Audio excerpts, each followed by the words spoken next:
have a third book coming out that I wrote with Glenn Mercer. He actually wrote the words that are really funny. It's a very funny book about self-care and healthcare.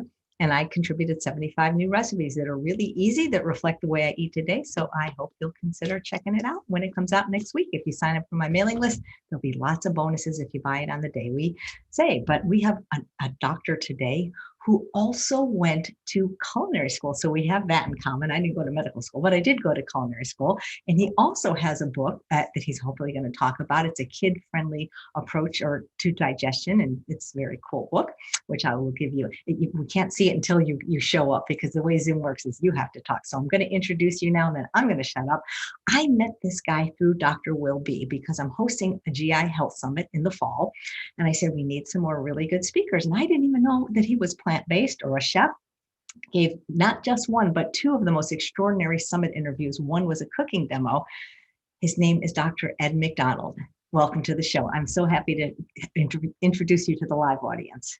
Oh, thanks for inviting me on. It's really an honor and a privilege and a pleasure to be here. Yeah. Well, I anticipate great things for you. Once people find out about you, you're not going to even have time to do my shows anymore, because you're you're amazing. I mean, just the stuff that comes out of your mouth and the stuff that comes out of your kitchen is your passion is so obvious for what you do, both your endeavors. So how the heck does a doctor end up in culinary school?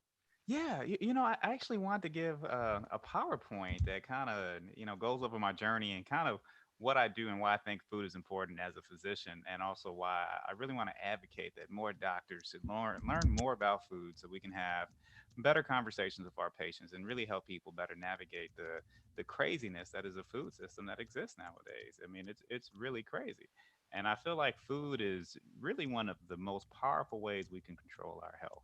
And right now, I see so many people suffering from chronic disease, and a lot of that suffering is not necessary, and it can be avoided, it can be prevented, and it definitely can be decreased. But the way to get there, food is part of that journey, and I definitely think we need to have a conversation. So that's one of the reasons why I'm so excited to come on your show and talk. And I'm always excited to talk to you. I feel like, listeners, Chef AJ is amazing. So I know you guys know that, but I've had the opportunity to really talk to her just on phone conversations and outside of the wonderful world of social media. And Chef AJ is just a wonderful person. And there's I've met people who have on-screen personalities that are amazing, but when you meet them off-screen, they're just terrible human beings. She is amazing on screen, and off-screen, she's just as amazing. Oh, you're making me blush, but thank you. I feel the same way about you. People are saying they wish you were their doctor, and they could technically be your patient, but they would probably have to be in Chicago, right? Well, yeah, ideally, I need to make some clones of me because like the wait list to get in my clinic nowadays is crazy. It's like, people call me up like, Ed, I tried to get an appointment, but they said the next opening is May. I'm like, Oh my goodness, I that's don't know. incredible. Because you're at least double board certified, aren't you? Yeah, yeah. So I'm nutrition, obesity, gastroenterology. Well, quadruple. I mean, nutrition, obesity, gastroenterology, internal medicine, and then I went to culinary school, and I do a lot of community advocacy and activism around food here in Chicago area. And I actually have my little kids book that I want to talk about. It's self published, but I'm proud of it. It's so cute. I know you had my buddy Dr. Will B come on, so this is not a book like Fiberfield, but for kids, I love it. It's a good book.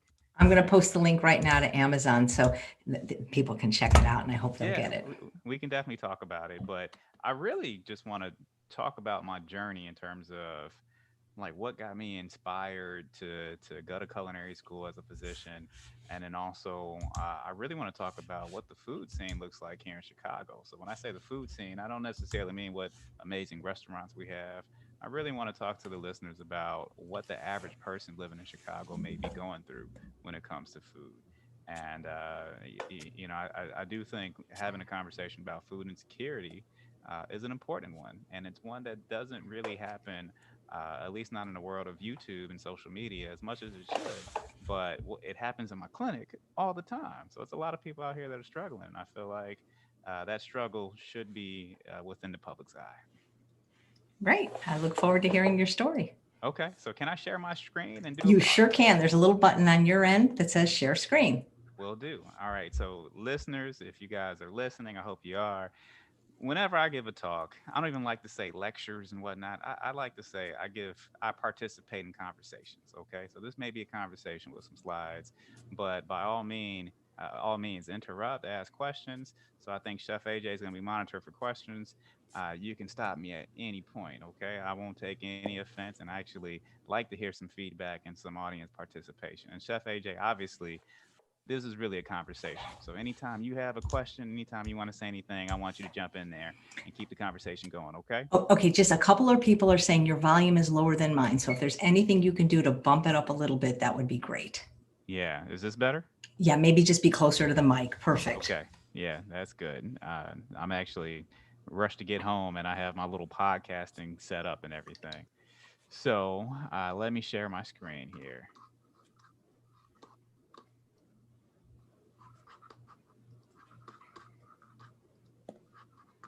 It's a good book. I'm going to post. All right. Can you do that? Can you see that? Absolutely. All right. So I'm going to tell a story about why I went to culinary school. And it really started with asking a patient this question: why are you eating hot dogs every single day? Which is a lot. But within that question, I had to learn about food deserts, food swamps, and some health disparities in the city of Chicago. Um, so, as you know, I'm a chef. I went to culinary school. I was at Kendall College, got certified. Kendall College at that time was a top 10 culinary school. Paid for it out of pocket. I had to work extra shifts in the hospital. I just finished my internal medicine residency and I was doing my fellowship in nutrition at that time. And I'm not independently wealthy, so I didn't just have money to throw around. I had to work harder just to pay for my tuition, and I believe tuition was at that time maybe like $15,000, and $15,000 is a lot when you don't have anything. But I realized through working extra shifts in the hospital, within a year, I was able to come up with $15,000 to pay that tuition, so I wouldn't have to get any student loans. Okay. That's more than my car cost. Yeah, I mean it's a lot of money, and thankfully I was in a position to generate that money without having to do student loans. But honestly, some of these other culinary schools, that was the one of the cheaper culinary schools. So I was looking at, I think the CIA. I'm like, oh, maybe I want to go to New York, and the CIA it cost almost as much as medical school. It's super duper expensive. So the culinary training, I definitely, if for people who are interested in culinary training, look at your local community colleges. You can probably get some really good skills at some of your local community colleges if they have a community program, and a lot of those are going to be a lot cheaper. All right. So, when people ask me about why I became a chef as a doctor, I tell people a couple different stories. I mean, one, I was fortunate enough to be raised in a household with matriarchs that love to cook. So my mother, she's an excellent cook. My grandmother, both my grandmothers are great cooks. So they taught me the joy of cooking at an early age, and it's something that I fell in love with. And even when I was younger, my mother, she had some medical issues, so sometimes she would be hospitalized, and I was forced to learn how to cook on my own. So my grandmother gave me my first cookbook when I was about 10 years old. She gave me the joy of cooking. Till this day, I remember my first recipe. So my family was not plant based or anything at that time. So my first recipe wasn't necessarily a healthy recipe, but it was the first time that I realized that if I looked at a book, I could put some stuff together and actually make something tasty. So I made spaghetti with meatballs. I remember my mom was in the hospital, my dad was at work, and I'm trying to figure out how to cook dinner. And this is back in the 80s, so you didn't necessarily have to have babysitters running around all the time. I think I was like maybe 10 years old. So I looked in the refrigerator, saw that we had, I believe, some ground beef or ground turkey. Saw that we had some breadcrumbs and some canned tomatoes and some Italian seasoning and some eggs. I looked in that cookbook and I'm like, you know what? I can make spaghetti with meatballs. And so put it together, made my first spaghetti and meatballs. And when my dad came home from work, we had dinner on the table. And I was excited, and I was cooking ever since then. Fast forward some years, I ended up working in restaurants, and I even became a manager at McDonald's. And anybody out there, if you worked fast food, you know how hard it is to work at some of these fast food restaurants. Like that fast food lifestyle, that's a tough job. Chef AJ, have you worked fast food? I haven't worked fast food, but it's not easy working in a restaurant. I was a pastry chef. Yeah, so it is not easy. And interacting with the public. So I was 16 working at my first McDonald's, and eventually, so McDonald's and some of the fast food places, they unfortunately believe in gender roles a lot. So what would happen at the fast food places, at least in the 90s when I was younger, they would put all the men in the kitchen. So all the men worked in the kitchen, and then only women worked on the front lines. As far as taking orders and stuff like that, it was the most sexist environment ever. But for whatever reason, they allowed me to work both places. So I worked the front lines, and I also worked in the kitchen. And then eventually, I became a manager. So I'm 16 years old. They had me managing the McDonald's, and you should never make a 16-year-old a manager of anything. Like it's just totally irresponsible for them to do that. But they did it, and I was responsible. So the reason why they made me a manager, I wasn't stealing, I wasn't doing anything like that, but I was still 16. So my McDonald's, because of my love of cooking, I started making stuff that wasn't on McDonald's menu. So you can come to my McDonald's and get frittatas. You can get omelets. You can get. I'm taking whatever ingredients we had in the kitchen. I'm just making up stuff. And it got to the point where my McDonald's had a secret menu, which is totally, totally inappropriate. But I'm 16. I don't know better. Like I'm just like, okay, people are happy and we're using ingredients that we have. We might as well get creative. So police officers, they would come in and ask for stuff on my secret menu. And I didn't really realize the power of food until I got pulled over by one of those police officers. So I got pulled over at the tender age of 16, and that is a very stressful experience. And I hear the police officer on the over the loud horn, the loudspeaker saying, "Hey, get out the car, blah blah blah blah." So I get out the car, and the next thing you know, I hear, "Hey, that's that guy from McDonald's who makes the omelets." And they speed off, and I'm sitting here, standing there, kind of, shocked. Like, man, I need to make more omelets. So that's when I really got interested in cooking. And subsequently, I worked in some restaurants when I was in college and whatnot. But the joy of cooking always stayed with me. And before I went to started medical school, I remember going up to my father. I'm like, Dad, I want to, delay medical school for a year and go to culinary school. My dad, very salt of earth type of guy. He was like, son, you crazy. Like, what are you trying to do, man? Like, you want to be a chef? You want to be a doctor? I'm like, Dad, I want to do both. I feel like there's a way I could pull both off, and plus I love to cook. I always wanted to just become a better cook. And my dad was just like, son, just go to medical school. So went to medical school, and I still wanted to figure out a way to figure out how to finally go to culinary school. And I didn't really get the motivation or inspiration until I finished my medical school, and I started residency, and I took care of my first patient in clinic.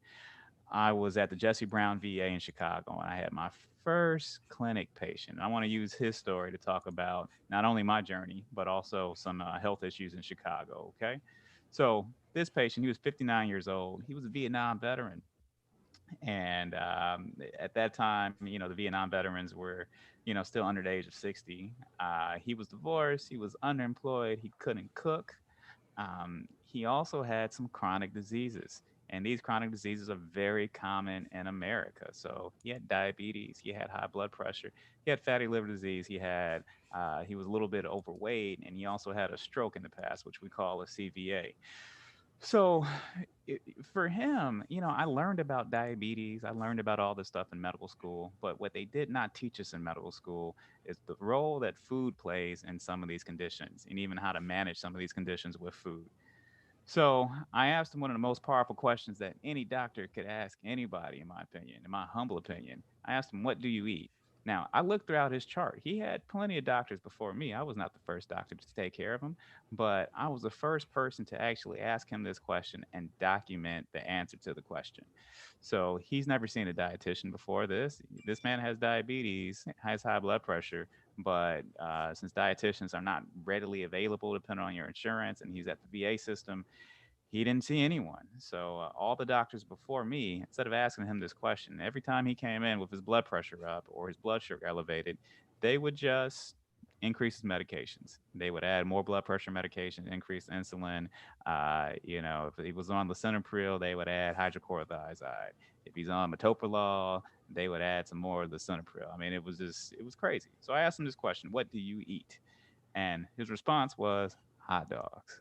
And I'm like, okay, okay. So what do you eat for breakfast?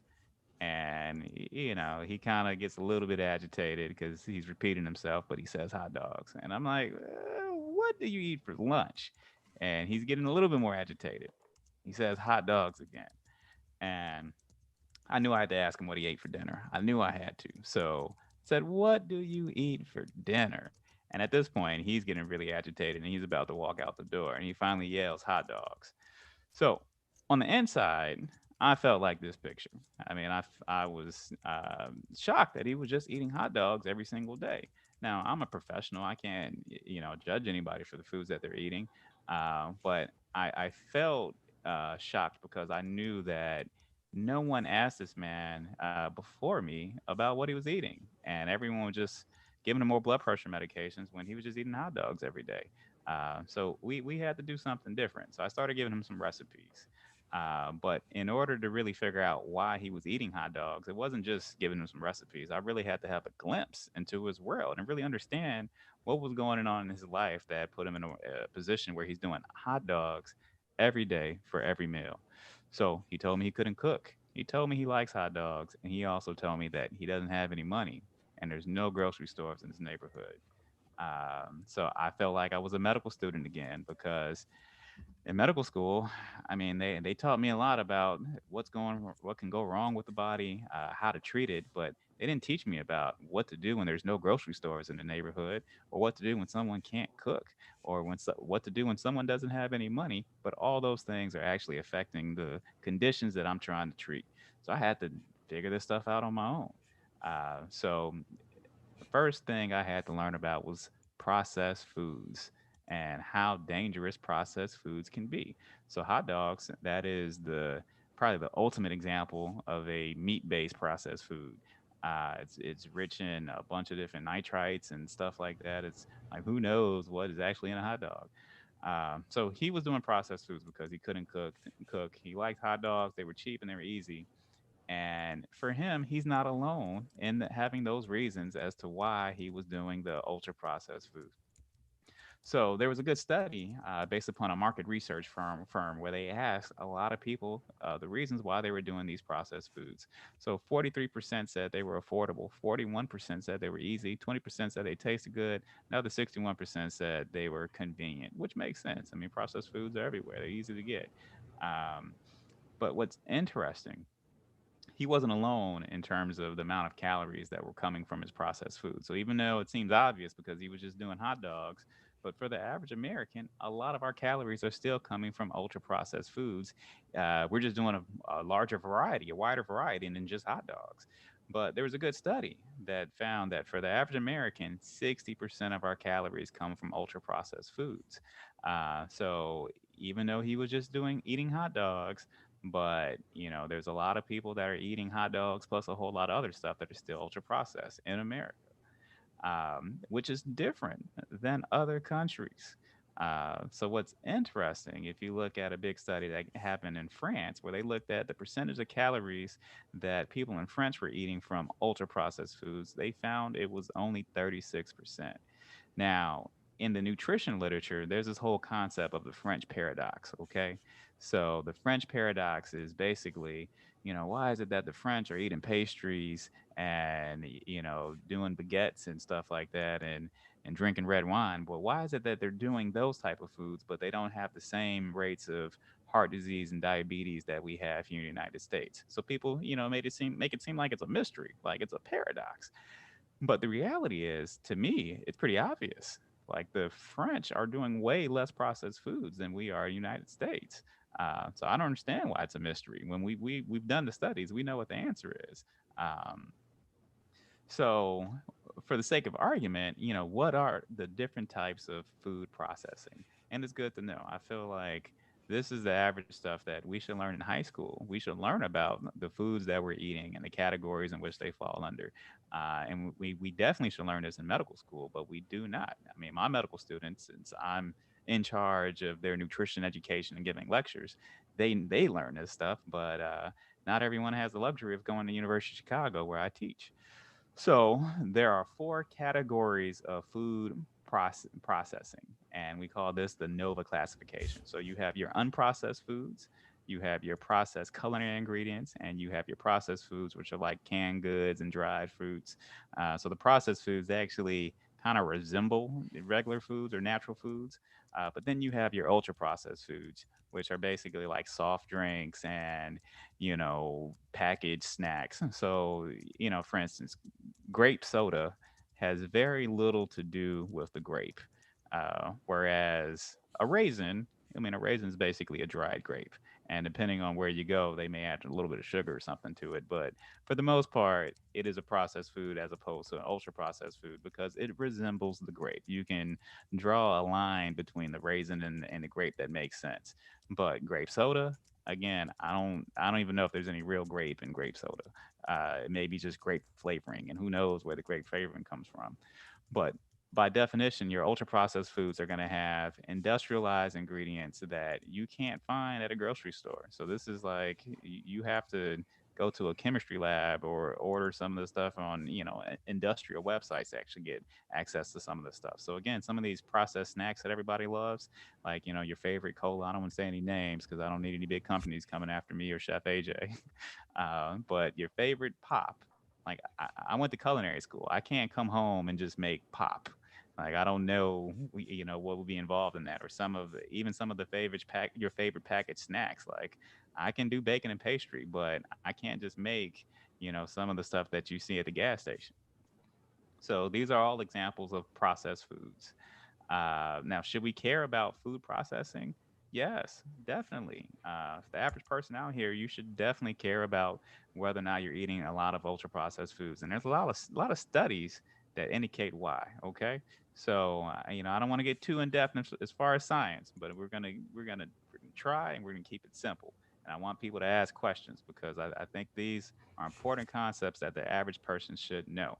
So there was a good study that looked at how processed foods affect our appetite. Okay, so they were trying to see if these ultra processed foods actually make us eat more.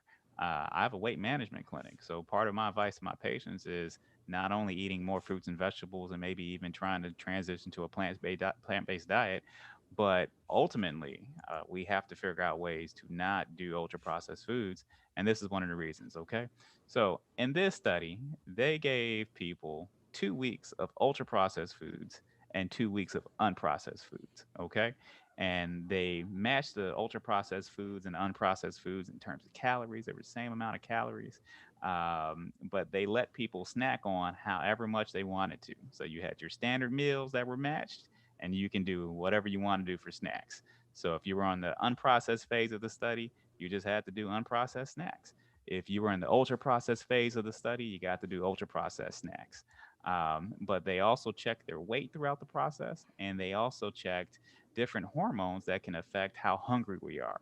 So there's a hormone that's called ghrelin that, when it's increased, it can make us feel really hungry. So again, they match the meals perfectly. Okay. So the ultra processed foods and the unprocessed foods, they had the same amount of calories, the same nutrients, the same sugar, sodium, and fiber. They tried to make them the same as possible, with the exception of the food processing. And what they found was during the 2 weeks of eating ultra processed foods, the average person in the study ate 508 calories extra per day. Like 508 calories. That's a lot of calories. So, I mean, a lot of people say, well, maybe you should have like 2,000 calories per day or 1,500 to 2,000 calories, but 500 calories extra. This is beyond the meals. And this is beyond what they were doing on the unprocessed foods. And what they also found that during the 2 weeks of eating the ultra processed foods, everyone gained at least 2 pounds. So 2 pounds, 2 weeks. Imagine if that's just 2 pounds, 2 weeks. Okay. What if people did ultra processed foods for 52 weeks and gained those 2 pounds? So you can see how this ultra processed food diet can potentially lead to some weight gain. Now, what's interesting, they checked hormone levels that affect hunger. Okay, so you would think when you were eating more calories on this ultra processed food diet, you would feel less hungry, right? Because you're taking in more calories. But what they found was when they were doing the ultra processed food diet, their ghrelin levels, the hunger hormone, was actually higher. So people were hungrier, even though they were eating more calories. And when they did the unprocessed food diet, which is again more fruits and vegetables and natural stuff, the hunger hormones were lower. So people ate less calories, they were healthier, and they felt more full. Um, so to me, this is one of the most important studies out there that doesn't really get the attention that it deserves. Another study actually showed that eating greater than 4 servings per day of ultra processed foods is actually increased associated with an increased risk of mortality. So it potentially can take some years off our life. Just 4 servings. 4 servings per day was associated with a 62% increase in mortality. It's one of the reasons why I definitely, I mean, even though I'm an advocate for plant-based diets, for people who are not willing or ready to transition to a plant-based diet or, eat more fruits and vegetables, but, still people are trying to figure out ways to be healthier. One simple way is cutting out the ultra-processed foods, in my humble opinion. So we know that in the United States, about 650,000 people die per year from diet-related diseases. Uh, so this is it is our nutrition plays a role, our diet plays a role, and it definitely has to be part of the conversation in terms of why are we getting sick and also what how can we become healthier. So most of those deaths were due to what's known as non-communicable diseases. So these are diseases that you can't pass on from person to person, like an infection. COVID is a communicable diseases. These are non-communicable diseases. So my patient, he had diabetes, he had high blood pressure, he had fatty liver disease. He also had some issues with excess weight, and he had a stroke. Um, so we know that some of these conditions actually have higher rates in African Americans, specifically obesity, high blood pressure, and diabetes, and a stroke. Now, I had to figure out how to navigate some of these issues to actually help him. And what's interesting, when I was a medical student, everyone will come in and give these lectures and say, well, there's different rates because people are eating differently, and it's all because of diet. And that's a good question. Has anyone studied this? Like, how different are people really eating? Especially when I just showed that 60% of calories for the average Americans coming from ultra processed foods. So, what's interesting in that same study, they looked at the percentages that came from different races and different ethnic groups in terms of, were one group eating healthier than another. What's interesting when they looked at African Americans and some of the white participants in the study, they found there was no difference. Both groups, 60% of the calories are coming from ultra processed foods. So the standard American diet is just not healthy. It's just not. And I feel like in America, we are all have a high likelihood of just participating in this processed standard American diet, regardless of your race, creed, or color. Now, the only groups that actually ate less ultra processed foods were groups that were closer to immigration. So a lot of the Latino participants and the Asian participants ate significantly less, especially if they were either immigrant or children of immigrants, which is very interesting. So in my city in Chicago, where I have my weight management clinic and I do a lot of community outreach, I'd be aware of like how people are eating in Chicago, because these are the obstacles that I have to help people navigate. And when I come up with different community interventions and programs, like I have to, when I talk to the aldermen and I talk to people as to why we should have more cooking demonstrations and educational activities for at the community level, and if especially if I'm asking them for their support, I have to show them data like this. So in Chicago, there is a difference. So in Chicago specifically, uh, African Americans, Latinos are doing a little bit more sugary beverages than other groups. What about fruits and veggies? Okay, so this is for you, Chef AJ. I know you are a big time vegetable advocate. And this is also one of the reasons why your work is so important. Okay. So, based upon a recent study that looked at how many Americans are actually eating fruits and vegetables, meeting guidelines, which is really like 2 servings of fruits or vegetables per day. So, it's not a whole lot, okay? Only about 9.3% of Americans meet guidelines for vegetable intake. So, that's not a lot of people. And if we are trying to be healthier as a population, we have to change that. I know years ago when Barack Obama was president and everyone was getting excited about health reform, I thought health reform was actually going to include making it easier to eat healthy, and like that wasn't on the table. I mean, I get it. I want people to have insurance and everything, but when I think of health reform, my concept of reform and health is so beyond just health insurance. It is like we need food insurance. I want people to be able to get access to good food. You need gym insurance. I want people to actually be able to exercise, as opposed to just coming to the hospital because I think the hospital we've done a good job with managing disease, but in terms of curing stuff we and preventing it, we have a little ways to go. So what's interesting about this study, there was no significant difference in terms of race and ethnicity. So regardless if you're white, black, or whatever, most people in America are not consuming enough fruits and vegetables. Period. So another thing that his story, I had to figure out how to navigate in order to help him out as a physician. He told me he had no money, and to me, no money as it applies to food means food insecurity, which is a big issue. It's a really big issue, primarily because we know that food insecurity is associated with higher rates of processed food consumption. So for me as a physician, I have to figure out ways to address food insecurity, especially if I see a lot of patients who have food insecurity, and I'm trying to figure out ways to get them to eat healthier. So I have to make it easy. Um, and what's interesting, a lot of people who are poor, especially people who live in poor urban areas, you actually may pay more money for your groceries because you're shopping at convenience stores. So there's a good study that showed that people who predominantly shop at convenience stores actually pay 25 to 50% more for food. And I don't know if you've been to any of these convenience stores, but they're expensive. It's like going to Whole Foods minus the Whole Foods. It's crazy.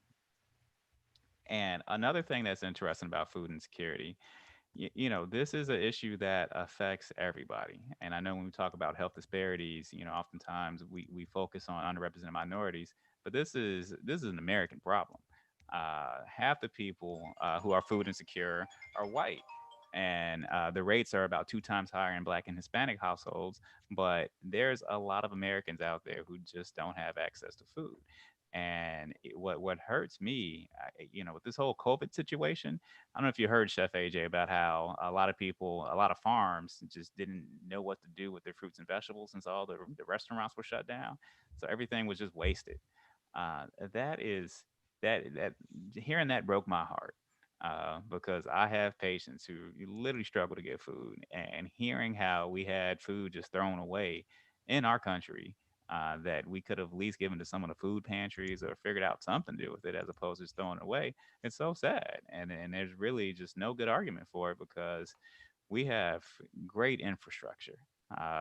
We have roads, we have trucks, and we also have corporations that know how to ship things from all over the country. I mean, Amazon, Walmart, their supply chain is amazing, and I feel like with some strategy, we probably could have figured out how to put some of that food to good use. Um, so another issue, no grocery stores. Like, how do you address not having grocery stores?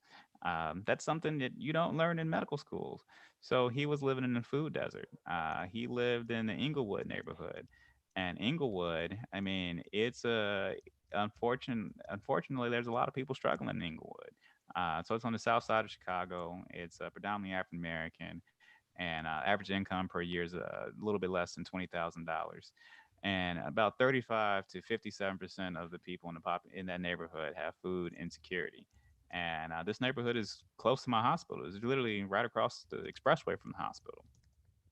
And my hospital is in the same neighborhood in which Barack Obama lived. So you have literally the home of the president, but then across the expressway, you have 57% of the people with food insecurity, which is crazy when you think about it.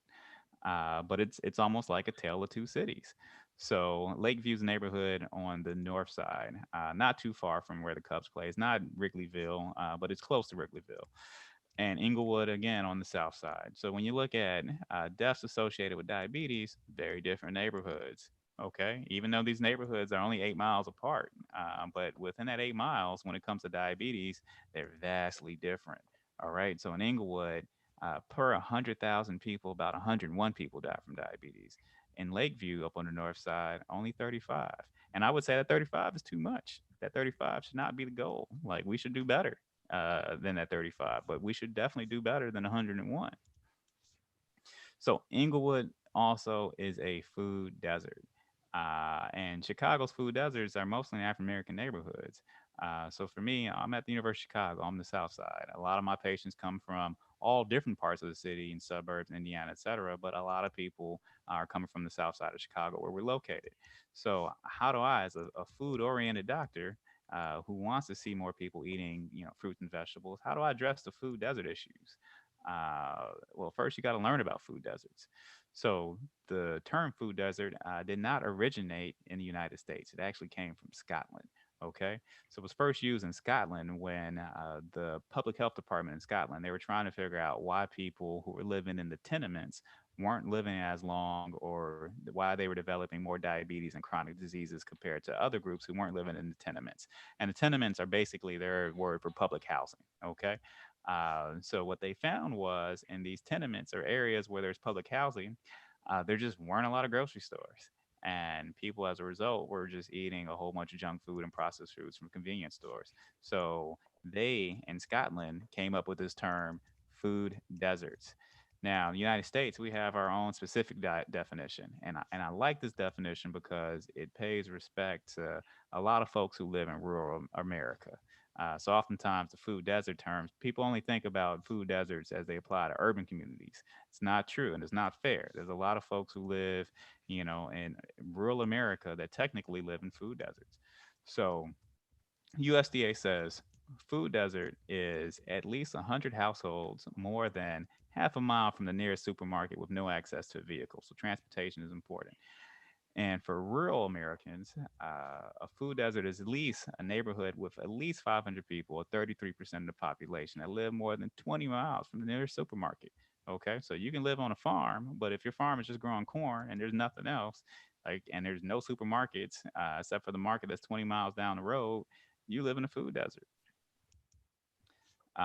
So the types of neighborhoods and neighborhood stores have health implications. Okay, so a lot of neighborhoods really just have convenience stores as opposed to supermarkets. So there's a good study that actually showed that if you have a supermarket in your neighborhood, uh, the people who live in that neighborhood have a lower prevalence or lower risk of developing gaining weight, and so having obesity or being or having overweight. So these supermarkets are important, and there's a lot of neighborhoods where they just don't have supermarkets. And most people are getting groceries and stuff like that from gas stations and convenience stores, and some people are really just going to fast food restaurants. Um, so, for me as a physician and as someone who does a lot of community work regarding food, the question I always ask myself, well, should we just focus on, getting more grocery stores? Is that going to be the solution to the problem? Is that going to be what it takes to get people to eat healthier? Well, it's complicated. So they did a study here in Chicago where they looked to answer that question, and they came up with this food balance score. Okay, so the food balance score is basically the relative distance of grocery stores to fast food. Okay, so if you had a high score, that means your neighborhood was out of balance, and the high score means that the fast food restaurants were closer to you than grocery stores were. A low score means your neighborhood has a healthy balance, okay? And that means that the healthy grocery stores and supermarkets, they were closer to you than the fast food restaurants were, okay? So they looked to see if this food balance score had anything to do with health outcomes. And they specifically looked at cancer and cardiovascular disease. And they looked at years of potential life loss by having living in an area that's out of balance when it comes to food. Okay, so the neighborhoods that had the highest score, which were the worst, that had, they were most out of balance in terms of having a lot of fast foods as opposed to supermarkets, they had higher rates of cancer in that neighborhood. So they also had higher rates of heart disease in those neighborhoods. So some of these neighborhoods that we call food deserts, they're not really food deserts, they're really food swamps, because there's plenty of food in those neighborhoods. It's just not necessarily healthy food. So the term food swamp actually means an area in which large relative amounts of energy dense foods inundate or overwhelm healthy food options. So Inglewood definitely is a food swamp. And I don't know if anyone out there has driven through, some of these urban communities. Like, you see plenty of restaurants. You can't go more than 2 blocks without seeing a fast food place or a fried food place. So they're out there. It's just not enough healthy foods to counteract the unhealthy foods. Um, so he can't cook. How do you address not being able to cook? Again, went to medical school. There was no classes in my medical school. I went to Northwestern. Northwestern was a great medical school. This is top notch, one of the best medical schools in the country. But I didn't have any classes on, how do you interact with people who can't cook? How do you advise people who can't cook? So I had to figure that out. And in order to figure that out, you have to do some research. You have to ask questions, look up some literature. Okay, So excuse me for interrupting, but you said at the beginning you didn't mind, and I don't yeah, want to miss this question. And Sherry yeah. says, so what is the solution to these food deserts? Yeah, what is the solution to the food deserts?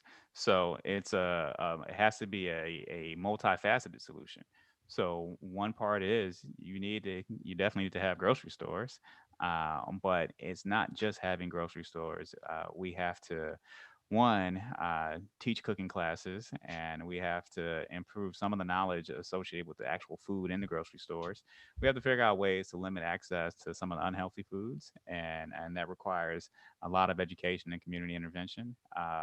We have to look at the cost within the grocery store. So having a whole bunch of grocery stores, but if people can't afford the actual food in the grocery store, it's not helpful. So we have to figure out how to make some of the food a little bit cheaper, specifically the healthy food. And there's ways to do that. So every year or every couple of years, the government, we have what's known as the Farm Bill, and the Farm Bill decides, which products and which farmers and whatnot get subsidies. So there's a way where we can figure out how to subsidize some of the healthier options to make it a little bit cheaper, in order to give people who may not necessarily have as much money access to some of the healthier stuff. But that is a great question to ever answer that, and the answer is very complicated, but I do feel like that is a question that's answerable. It's not going to be one answer or one solution. It's going to be multiple solutions that have to happen at the same time. And these are some of the things that I'm actively trying to work on here in Chicago. So it's one of the reasons why I teach culinary classes. One of the reasons why I interact with my aldermen and local politicians to figure out how do we get more grocery stores in neighborhoods. It's one of the reasons why I go to those grocery stores and do grocery store tours as a trained chef, as a physician, because again, I think we have to really reach people on multiple different levels if we're trying to really figure out how to get some of these solutions. And then I'm also doing some research.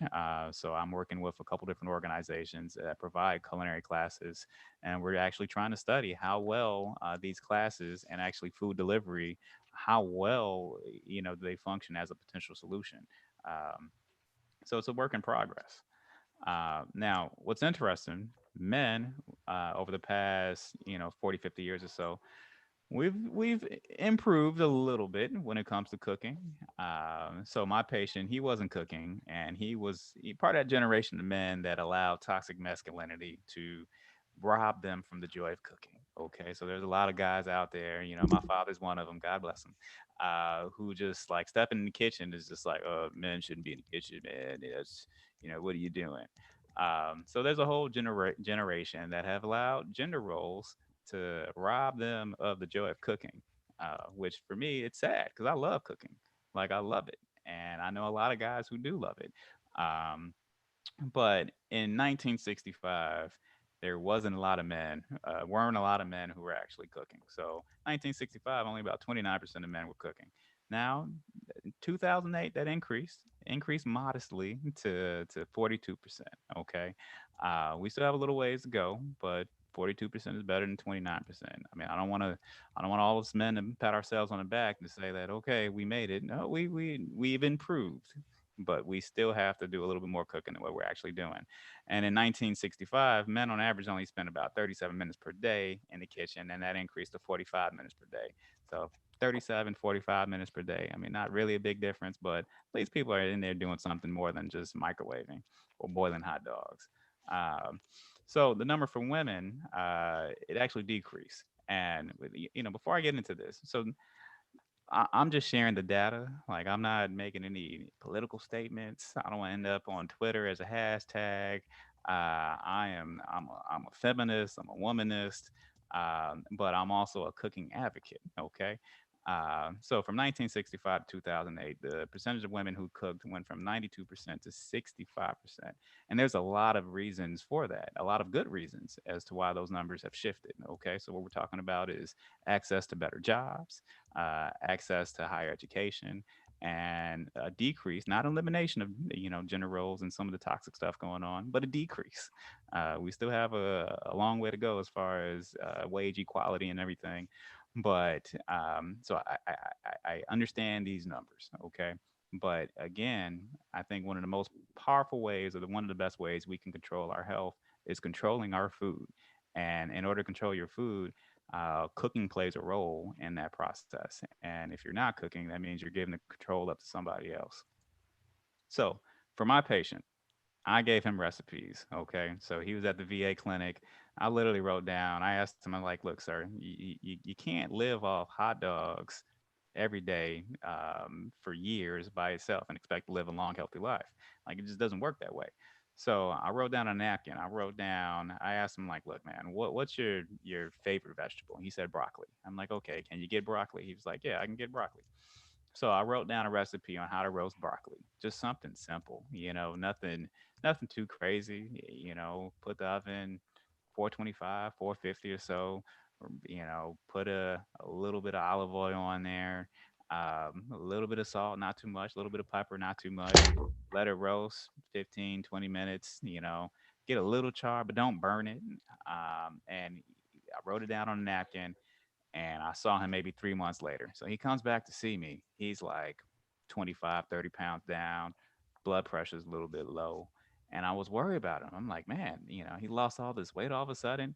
Did I miss something? Does he have cancer? Do I have to do a colonoscopy, or, check his prostate or something? Like, what happened? And again, I asked him that powerful question. I'm like, what have you been eating? And he said, Doc, you gave me that recipe for the roasted vegetables, and I just been doing roasted vegetables every day, every meal for the past 3 months. And he lost all this weight and his blood pressure got a little bit It better. seems like this guy is, I would love to meet this guy because it seems like whatever he eats, he just only eats that. I mean, he was a veteran. I don't know. He was like taking orders. But he we had to add some variety to his diet, and he eventually transitioned to a plant-based diet, and he went on to lose more weight, and I was able to get him off of a lot of the medications he was on, and he got off insulin. And under my care, we didn't completely eliminate his diabetes, but we definitely got him off insulin, and we got him where everything was well controlled. So he made a dramatic improvement. And what I saw, that roasted broccoli and some of the other vegetables that he was eating, it was more effective than a lot of the medications that he was getting for years before. I mean, this was the first time he lost weight, and the first time everything got better. So that was the first time I really was impressed with the power of food. And that, if anything, outside of my own love of cooking and my own desire to just become a chef, that was the main reason as to why I went to culinary school. And to address some of the food insecurity issues, I hooked them up with the Greater Food Depository here in Chicago, which is one of our large food banks. And at that time, that food bank really had a lot of processed foods itself. So I had to figure out how to get them more fruits and vegetables. And I had them going to the 61st Street Farmers Market, which is a farmers market here on the South Side that actually takes food stamps. And there's been a lot of activism here in Chicago and Illinois to get the not only to have farmers markets take food stamps, but also to get the price of those vegetables subsidized, so the cost is a little bit cheaper. So uh, back to that person's question in terms of what are the solutions, okay? So, his story highlights at least three major problems and that we have to address when we start thinking about solutions, okay? So, we have to talk about availability, we have to talk about access, and we also have to talk about knowledge and behavior, okay? So, should we just make food cheaper? Is that the solution? It's part of the solution. And in Illinois, we have this link up program where, again, it's in farmers markets and it allows people to use food stamps and subsidize ways to actually get healthy food at the farmers markets. And I love it because it actually supports a lot of our farmers. So there's a lot of farmers who need support too. I mean, I've known farmers who actually were on SNAP. So it's good to see, we're matching, we're supporting our local farmers, and we're actually encouraging people to actually think about where their food's coming from, and really supporting their local economy. So there's a lot of different benefits in many ways. But what I like about the farmers markets, I love seeing, people come back every weekend and actually get to know their farmers and develop a relationship with the farmers. And another thing that's interesting about this whole SNAP funding, it's interesting when we talk about making food cheaper. So there's a lot of people who qualify for food stamps, but they don't want to take advantage of it for a lot of different reasons. I mean, I get it. There's pride, there's stigma attached, and all that stuff. I understand those reasons. But when you actually look at studies, what's interesting, there was a study that showed that people who actually had SNAP and were utilizing it compared to people who qualified but never used it, there was less depression. So only 6.7% of people were actually using the food stamps had depression, whereas people who weren't but qualified had more depression, about twice as much depression. So another question, should we just add more grocery stores? Is that going to fix the problem? If there's, a grocery store in every corner, every block, is that going to make things easier and make people healthier? It depends. It's complicated. So in Chicago, we actually increased our supermarkets by 20%, especially over the years 2007 to 2014. So 2007, 2008, that's when we had the housing market crisis and like everything shut down. Like whole neighborhoods just became abandoned when it came to supermarkets. But slowly things improved. But here in Chicago, there was a study that found, despite those improvements, about 500,000 people still had persistently low access. And the reasons for that is we put all the grocery stores not in areas that where they were needed. So all the Trader Joe's that opened up, all the Whole Foods that opened up, like majority of those stores did not open up in low access communities. So another good story to be aware of is in Philadelphia there was this Pennsylvania Fresh Food Financing Initiative. So they had the same question, like, okay, well let's put some stores in some food deserts to see if it's gonna help people lose weight and improve health outcomes like high blood pressure. And what they found was it didn't improve any behavior as far as eating healthier, nor did it improve obesity. But it did improve perceptions of access to healthy food. Now, some people took this as a reason to not open up stores. They were like, well, this study showed that if you open up a healthy store, it's not going to do anything. And to the listener who asked the question in terms of what the possible solutions are, this just means it's more. It's going to require more things than just stores to find functional solutions. So in Philadelphia, they opened up the store, but the store they didn't have any cooking classes. They didn't have any education. They didn't talk to the actual community members in terms of what fruits and vegetables people really prefer to like. So there's definitely some cultural connections with food that should be accounted for to some degree, but they didn't do any of that. So that study was not very effective. But that does not mean increasing stores is not effective. You just have to do it in a way, uh, as a part of a global solution, as opposed to just one thing by itself. So, should we just teach cooking classes? And I wish I could say that's the answer, okay? But I know it's more complicated than that. So, but I do know cooking classes and cooking education and nutrition knowledge is part of the answer. As a result, I teach cooking classes. So, this is me in Englewood doing a culinary class. I was working with some junior high school kids and we're going over knife skills. So, I got my chef's hat on, and they also know I'm a physician. So I get to talk to them not only about becoming a doctor, but also becoming a chef. And I love, just going over basic knife skills, and, the kids are engaged. They love it. And we're teaching plant-based, healthy eating, simple recipes. And I also teach culinary medicine for the medical students. So my medical students, they have the benefits of actually learning nutrition, but they learn it within the context of the kitchen. And there's definitely a movement going on in the United States called culinary medicine. So more and more medical schools are picking up these culinary medicine programs. And I am one of the chefs for our culinary medicine program. So this is one of my cohorts after one of our classes, and it's myself and my buddy Chef Shawana. So what typically happens is there's a physician and a chef who are matched up together, and we kind of run the class together. But when the students are with me, they have the benefits of having physicians and basically two chefs, because I'm also a chef, and me and Chef Shawana work together very well. Now, you also have to, go on media and talk about healthy eating and food.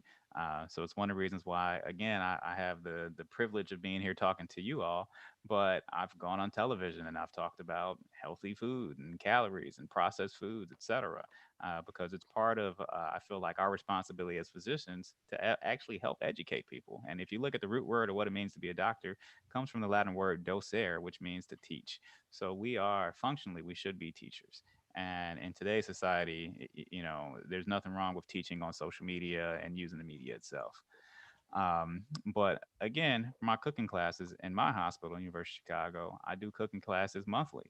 So I work with the Comprehensive Care Center, and we do cooking classes in the hospital. And I would say maybe, I don't know, 60, 70 people come up to the classes, and I just do it in a regular hospital conference room. So it's nothing fancy. I don't have some fancy kitchen that they built for me.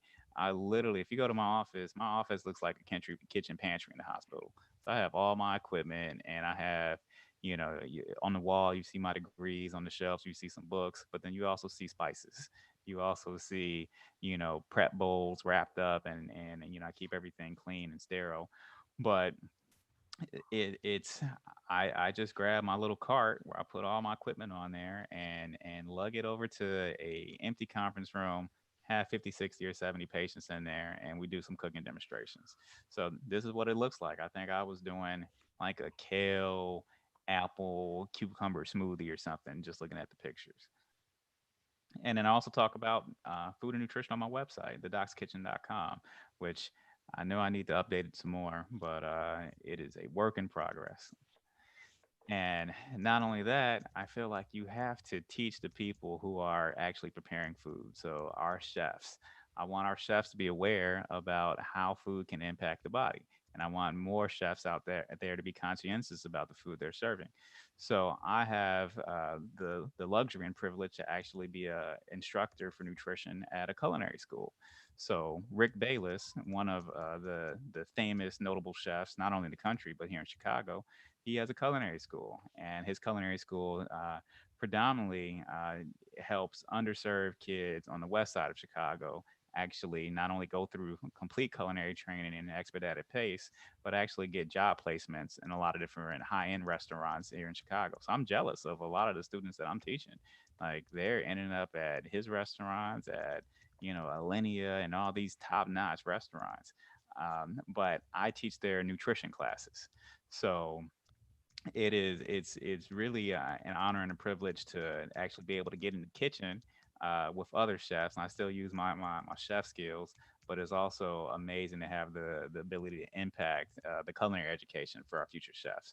So, and I keep in contact with a lot of those chefs, and see them kind of going up, moving up the ranks, and working out certain restaurants. And I can't wait to the point where they're owning their own restaurants, and I just walk in as the doctor who's like, "Yeah, I remember you were my little student once upon a time, and now you have an amazing restaurant and James Beard Award. Can I get the nice chef's table?" That's all I want. So, to the person who asked the question, I think you have to use all these pieces. And one piece that I do want to talk about is we got to start young. So we have to actually educate our kids when it comes to food, primarily because if you're an adult and your adult years are the first time when you start thinking about how food can impact your body or how your body processes food. I don't want to say that's too late. It's never too late, but there's no such thing as too early. So I think having that conversation earlier can definitely make it easier to transition to a healthier diet when you're older. And it's one of the reasons why I actually wrote a kids book. So, for me, I'm a father of three. I have three kids, and I know that my kids, their attention span is like nothing. And like, how do I get them to understand what's going on with the way their body processes food? I'm a gastroenterologist, so I mean, I'm definitely interested in digestion and whatnot. And I see a lot of patients who, when I try to explain to them digestion and certain concepts that involves their body, even though they're adults, they don't understand basic anatomy, and they may not necessarily use correct terminology. Now, obviously, I don't expect anyone to have the same knowledge as a physician. I mean, no one went through, anatomy class and stuff like that, but we should be able to have a basic conversation about our bodies. Um, and this has nothing to do with level of education. I've seen people who are lawyers with advanced degrees come in and they use terminology like my boo boo hurts. And I say that not in a way to be judgmental, but it's hard when you see one physician and you go to see another, and if you want to explain something that's going on, we have to use a language that we all can understand and agree with to some degree. So it's one of the reasons why I wrote a kids book where we actually talk about the anatomy of the gastrointestinal tract. But I did it not only to educate kids, but I did it to also educate some of the parents who should ideally be reading the book with the kids. So this is the book here. Can you see me? So do you know where my food goes? Okay, and I love the book for a lot of different reasons. One, it rhymes. My kids have signed off on it, so it came about.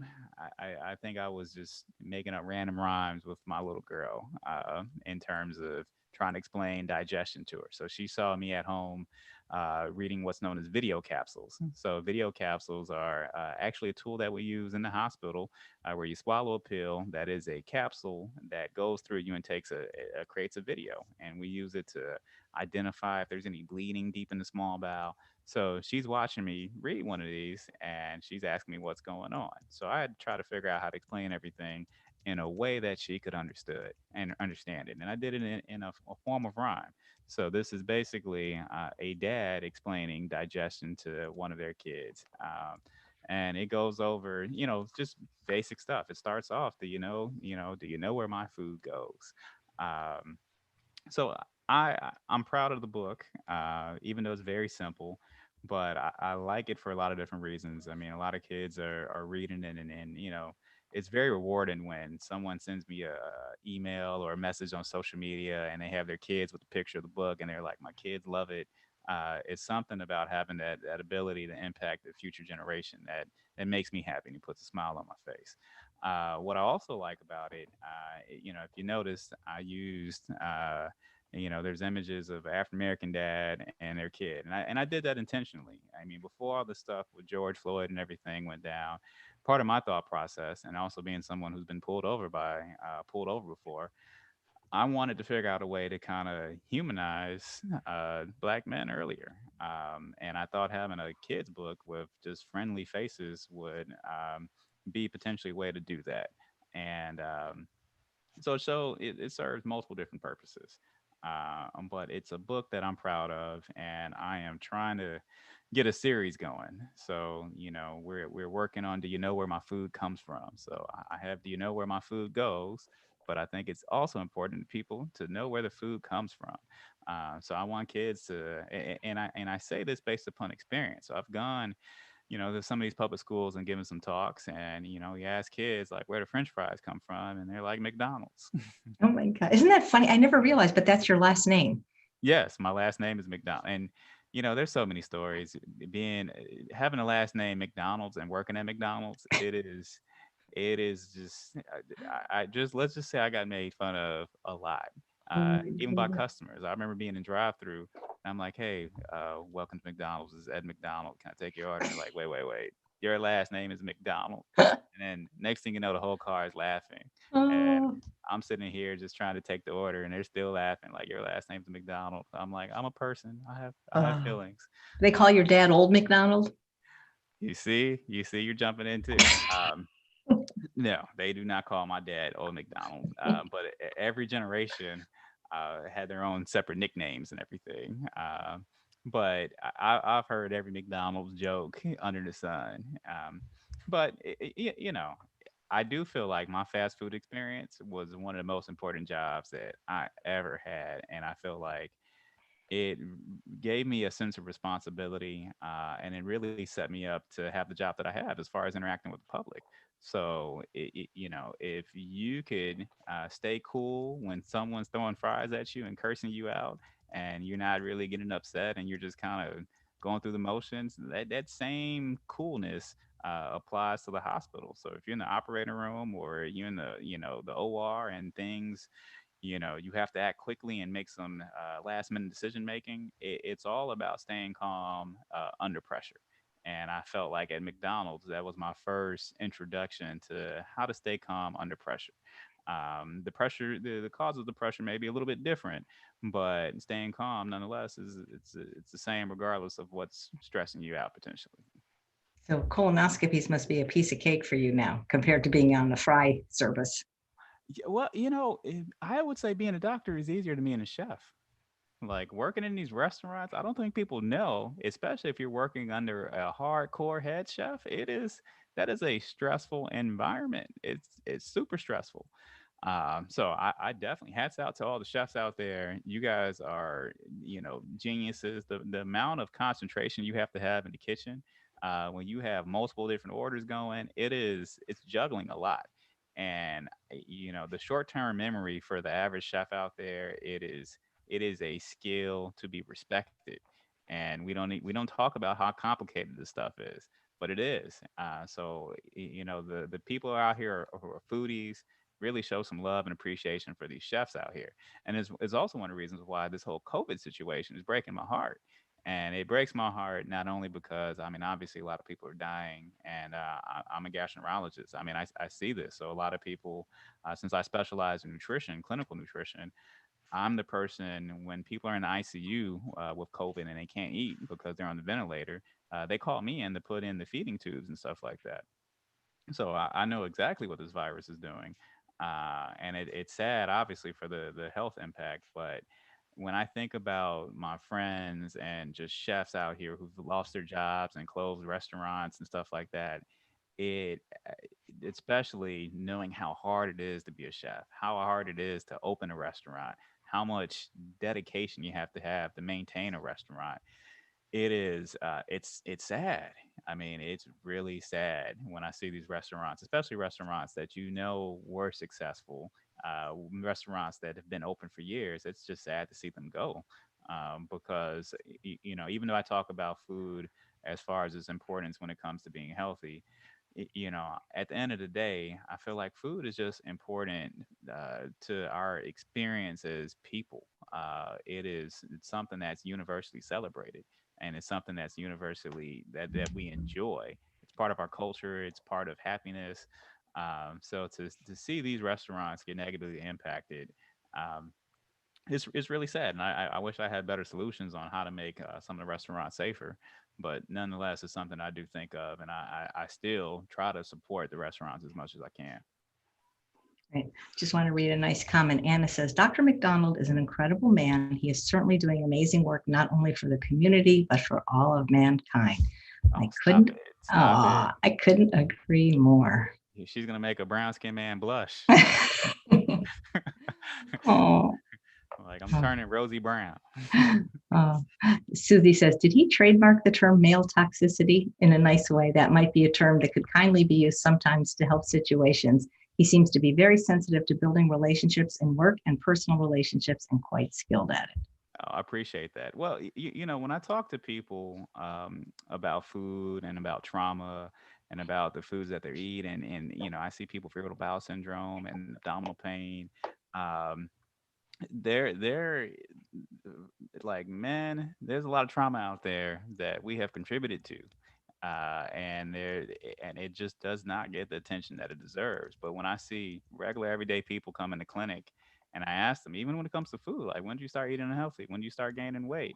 Oh, well, when I was, assaulted, when I was abused by my husband. And so these are the stories that I hear, and after hearing these stories, I mean, I feel like anyone with a heart should definitely it opens your eyes to the reality that a lot of people are living, and it's tough out here, and there is a lot of toxicity, and there is a lot of trauma that does not get the attention that it deserves. And for me, like, when I hear how this affects everyday people, now it's one thing to see it on the news, it's one thing to read about it in the newspaper, but it's another thing to just hear about it when you're actually talking to someone, and hear about, like, okay, you're doing processed foods because you're depressed, and then, the foods make you happy, but why are you depressed? Oh, because, like, I went through this. So it's definitely an issue that is close to my heart because, again, I see it. Mhm. If you're done with your slides, maybe take yourself off screen share so we could see you. But I can't tell if you're at the Oh, end of your PowerPoint because I'm seeing part of your desktop now. yeah. Oh, that's a good point. So let me Yeah, take myself off screen share. nice. Do, do, do, do, do. Stop share. All right. There you go. Now you're That nice. better? Now you're bigger. This was wonderful. You're also on the Reclaim Your Health Summit this week. Your interview hasn't come up yet. Yes, I'm on the Reclaim Your Health Summit. So Yeah. that is with my buddy Judy Bragman. So she has a great summit that's going on right now. I wish I had the links for all that. I could probably find it, but she's going to be on the show November 22nd. If I knew she had a summit, I would have bumped her up sooner. She could have promoted it. Yeah, it's a really, really good one. Yeah, yeah. So she's great. She's doing a lot of great things. So she's out in, I believe, North Carolina or South Carolina, and she does lifestyle medicine with a focus on plant-based diets. So she started her own clinic, and for the people in those Carolina area who are interested in plant-based diets, she's a good resource to look at. Yeah, she's great. She's just great. And you're great. And you're like, boy, you're good. I was worried, like with all the doctors that I grew up with plant-based, they're getting older. And I'm like, who's going to fill their shoes? Well, it's you. We'll go from McDougal to McDonald. Yeah, well, your buddy Terry Mason was one of my mentors. I love him. He is one of the people don't know he's really funny. He doesn't usually be funny when he's presenting, but when he's not on, he is one of the funniest people you'll ever meet. Oh, Terry's super funny. Yeah. I love Terry. Like, you should travel with Terry. So, like, Oh, I Terry. have traveled with him, and he told me the story. Well, I can't even say it because it's X-rated. He was a urologist, and he told me about a patient who didn't. Well, I can't even say it on because Yeah, let's but not. he told me a story that was hilarious about something he had to do in the field of urology. Gotcha. It was really quite extraordinary. But he's great. He's a wonderful guy. But So are he's a you? great guy, and he's also a Chicago icon. I mean, he was like the head of the public health Mhm. department, and Terry is one of the people who encouraged me to start my own radio show. So, like, I've met Terry when I was a medical student. So, I mean, this is like 20 years ago, and I've been looking up to Terry every day since then. That is so cool. And able to influence any of your peers at work? Yeah.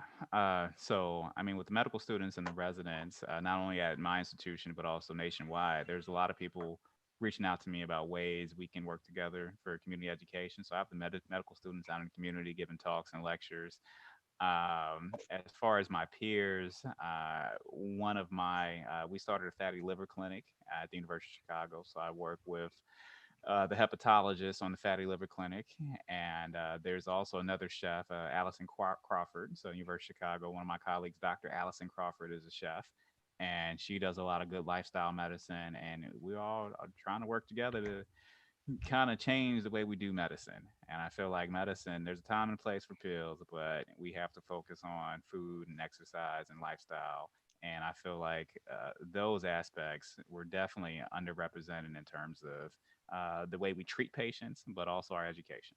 And that needs to change, but it is changing. We're moving in Yep. the right direction. Thanks to young doctors like you, plants before pills. Look, and sometimes you need both, but Yep. you definitely need plants. Hey, how's the hot dog guy doing? Are you still in touch with him? So he's a veteran, so he can only go to the VA hospital. So when I finished my residency, I passed him on to another intern who took care of him. But he was doing really, really good. So last time I checked, he started exercising and he was doing biking and he was really trying to get other vets to exercise. So I remember seeing him at the VA cafeteria, to be exact, and I saw him in the cafeteria. So this guy had his biker suit on and everything, and he's at the VA talking to other Vietnam veterans about what he's been doing with his life. So, last I checked, he seemed to be an ambassador for healthy eating. See if But you can find him because he'd be a great guest for me or even on your radio show. Wouldn't you love a follow up on that guy? I would love a follow up. I can see if I could track him down. There's probably ways I could figure it out. But Oh, one of a couple of my VA patients. I mean, the good thing about working and living in Chicago, I still run across a lot of my patients. I mean, even just the other day, I was at the local grocery store, and I'm in the vegetable section, and like one of my patients pops in, like, "Hey, I need an appointment." And I'm like, "Oh, okay, we'll give you a call." And another one of my patients sees me like, hey, this was I actually take care of a family member, and they see me, so I come across a lot of my patients. So I'm sure we'll cross paths sooner or later. that is great. Well, I hope everyone will sign up to be on my mailing list so that when the GI Health Summit airs November 14th, you can see both of Dr. McDonald's interview. He did a regular interview where he talked, and he did a cooking demo that's going to knock your socks off. So I've Stop it. posted for his book on Amazon. Please check that out, maybe even buy it. And check out his blog, subscribe to it, and we hope to have him back soon. So thank you so much for being here. As always, I just really love talking to you. I get so inspired because your your passion for everything you do, whether it's working at McDonald's or being Dr. McDonald or being Chef Dr. McDonald, it's just contagious. Oh, I appreciate that, and vice versa. It's Yeah. always good coming on the show and seeing your big smile. It makes me smile. That's the best part of my job is getting to meet people like you and talking to people like you, even though I can't see you guys. I thank you so much for being here and watching another show.